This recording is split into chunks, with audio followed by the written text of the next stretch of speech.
they've been very important to me. So I'm just doing this. Really, Mr. Brown, I'm not that old, but I done did pretty much everything I want to do but travel, around the world. But I'm doing this right now for my kids, my family, where I can say, y'all can do whatever you all want. So that's my end goal to tell my family, y'all do it whatever you want. I heard Garth Brooks say one time, I got enough money for my kids. Okay. That's what I want. Correct. If I'm not here, they still living good. Yes, sir. They still able to start a business. They still able to give back. So that's what I'm working on right now. How does that make you feel knowing that you're in that process right now of getting to that level? Ms. Brown, I'm gonna be honest with you, it's kind of scary, and sometimes you'll talk yourself out of doing something because you're scared. And I heard a lot of successful people say, I was scared of success. Correct. And sometimes I done talk myself out of a lot of things saying I'm not gonna be able to do it, or if I fail, I told my mama I was gonna do this for her. If I fail, that's gonna crush me and destroy me. So I got a lot of burden on my back that if I fail, I'm not gonna be able to take care of my family. And be honest, they probably don't even care. Correct. You know what I mean? As long as I'm okay, they probably don't care, but I care, and that's what's driving me and pushing me. But again, it's kind of a burden on your back too, because I can't fail. It can't be a plan B. I got to make it. I got to make sure they okay. And they probably don't care. They probably get it up to spend more time with me. And you do have to sacrifice time because I'm doing different things. I'm writing. Sometimes I get in the zone. Well, and anybody tell you this, TJ don't answer his phone for 3 and 4 days. It's not that I don't want to talk to you. I'm in a writing zone. Correct. I'm in a block. My mind tunnel vision, so I can't talk because I'm focused on something. Or I might not even be writing. I might just be thinking for 3 days. Yes, sir. I might be just scribbling for 3 days, but I cannot talk to you right now because my mind is in a different place. All right. So it's no disrespect that people say, TJ, don't answer your phone. Sometimes my mind is in a different place. Sometimes I just need to be left alone to do what I need to do. Correct. Yeah. I know you also work with the youth in our community. Oh, yeah, definitely.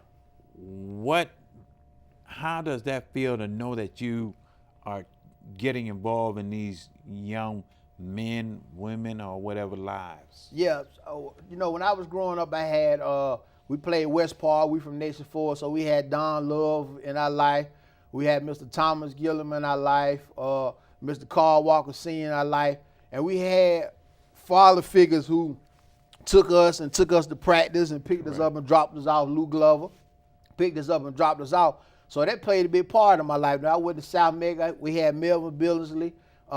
He was one of the counselors, and he took care of us, and he put us in Young Men's Club, and he showed us different things, that I met Pat Cannon, and that's the first time I seen a young black man in a suit, and he was going to be something.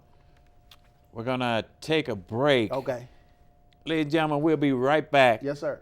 With TJ Swann. I appreciate it.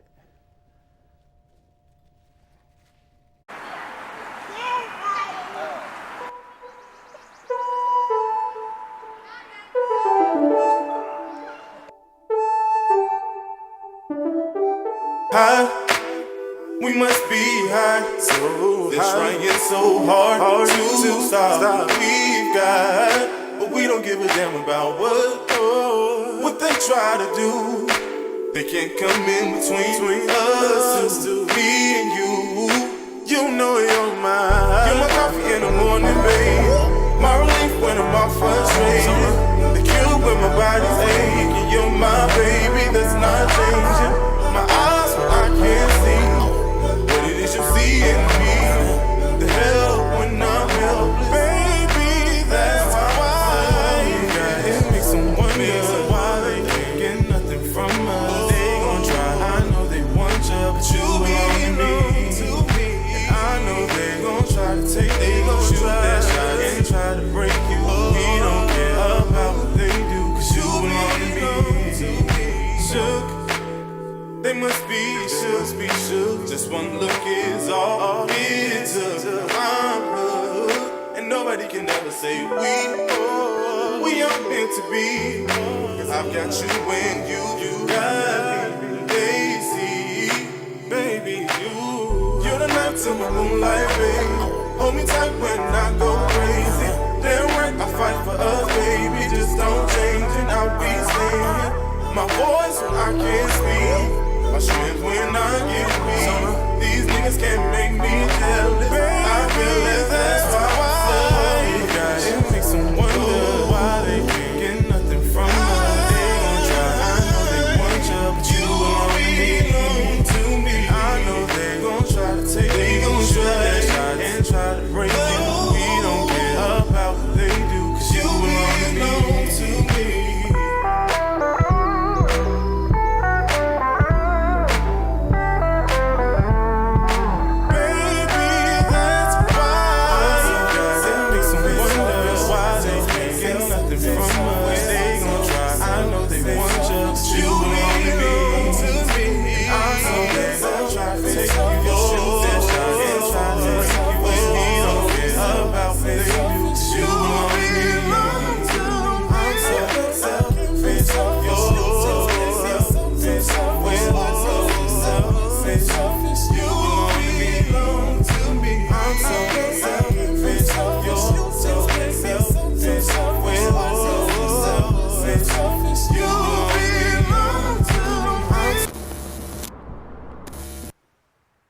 In deep thought, I wonder, asking myself if me being so possessive will make you stay. At times, I feel you floating away. Welcome back to Paul Brown Show, and I have my guest, the one and only Mr. T.J. Swann.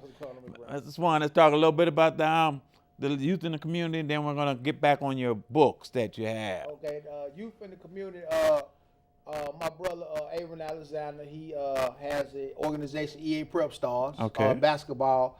So we coach AAU basketball, all ages. So I love to get back. I love the kids. I'm with them more than I'm with my kids sometimes, but some of them need it. Some of them don't have fathers, some of them don't have mothers, or some of them they just angry at the world, you know, and just people don't realize just a simple conversation with them or just take them to McDonald's, get them something to eat, change a person's life.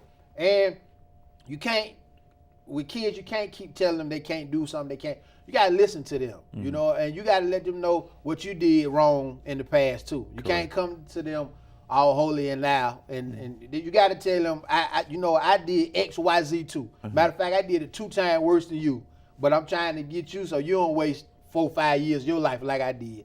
So I love working with kids. Definitely basketball. I definitely. But I talk to any kid. Anybody can call me anytime.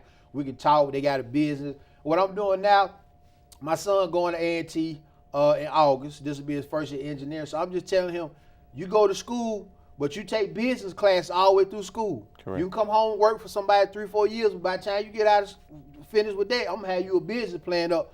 You're going to do your own thing. So I'm just trying to get everybody proactive to owning your own business or having the capability. If you get laid off, I'm good. I can go start my own business. So that's what I'm working with the kids, just trying to tell them about owning your own business, you know, trying to get you, keeping your credit right. You know, a lot of stuff that I messed up on, didn't nobody tell me because didn't nobody tell my parents this and didn't nobody tell their parents this. So we're just trying to break that generational curse.